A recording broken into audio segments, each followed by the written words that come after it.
ஸ்ரீராம ஜெயம். நம்ம ராமாயணத்தை பற்றி பேசிக்கொண்டே இருக்கிறோம். முன்னாடி வீடியோ ஒரு 4-5 வீடியோ போட்டிருக்கோம். எப்படின்னா முதல் வீடியோவில் ராமாயணம் ஏன் படிக்கணும் அதெல்லாம், அப்புறம் ராமரை ஏன் பின்பற்றணும், ராமகதை ஏன் தெரிஞ்சுக்கணும் அதெல்லாம் பார்த்தோம். அதுக்கு அடுத்தது இதில் எத்தனை காண்டம் இருக்குது, யார் எழுதியது அதெல்லாம் பார்த்தோம் அடுத்த வீடியோஸில். அதுக்கப்புறம் இந்த எத்தனை காண்டங்கள் இருக்குது, ராமச்சரித்மானஸில் எத்தனை காண்டங்கள் இருக்குது அதை பற்றிலாம் சொன்னோம். பாலகாண்டம், அயோத்தியா காண்டம், அரண்ய காண்டம், கிஷ்கிந்தா காண்டம், சுந்தர காண்டம், லங்கா காண்டம், உத்தரகாண்டம் என்று. அதில் பாலகாண்டத்தை பற்றி அவரோட சின்ன குழந்தையாக இருக்கிறது எப்படி அதெல்லாம் பார்த்தோம். அப்புறம் அயோத்தியா காண்டத்தில் எப்படி அவர் பெரிதாகி அவருக்கு ராஜ்யம் கொடுக்குறாரு தசரத், அதை பார்த்தோம். அப்புறம் கைகை தானுடைய புத்திரன் பரதனை தான் ராஜ்யம் கொடுக்கணும் அப்படிங்கிறது சொல்கிறது.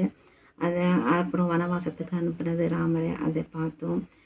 வேண்டுதல் தசரத்துக்கு வேண்டுதல் பண்ணுறாங்க ராமரை வனவாசத்துக்கு அனுப்ப சொல்லி, அதுதான் அயோத்தியா காண்டம். அப்புறம் அரண்ய காண்டம் தான் வனவாசத்துக்கு போகிறாரு. அரண்யம்னா காடு, அரண்யம் வனவாசத்துக்கு போகிறாரு.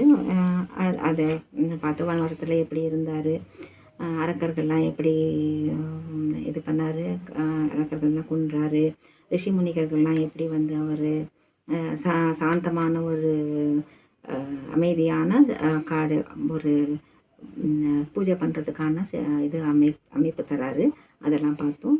அடுத்தது கிஷ்கிந்தா காண்டம். ஏன்னா அந்த அரண்ய காண்டத்திலே அவர் இருக்கும்போதே ராவணன் சீதையை தூக்கிட்டு போயிடுறாங்க. கிஷ்கிந்தா தேடிகிட்டே போகும்போது தான் கிஷ்கிந்தா காண்டம் வருது. கிஷ்கிந்தா காண்டம்னா என்னென்னா, கிஷ்கிந்தைக்கு போகிறாரு சுக்ரீவனுடைய, அவர் மைத்ரி ஆகிறாரு. மைத்ரினா நண்பர்கள் ஆயிடுறாங்க. அப்புறம் ஹனுமான் போகிறாங்க. ஹனுமான் போய் அது மைத்திரிகன்னா அவர் நண்பர்கள் இல்லையா, ஸோ நண்பர்கள் உடைய துயரத்தை போக்கிறதுக்காக சுக்ரீவன் ஹனுமானை லங்கைக்கு போய் தேட சொல்கிறாங்க சீதையை. அங்கே போய் சீதையை கண்டுபிடிச்சி ஹனுமான் எப்படி சீதையை நம்ப வைக்கிறாரு. அவர் ராமர் தான் அனுப்புனார் அப்படிங்கிறது எப்படி நம்ப வைக்கிறாங்க, எப்படி முத்திரையை கொடுக்குறாங்க, அதெல்லாம் சுந்தர காண்டம்னு சொல்லும்.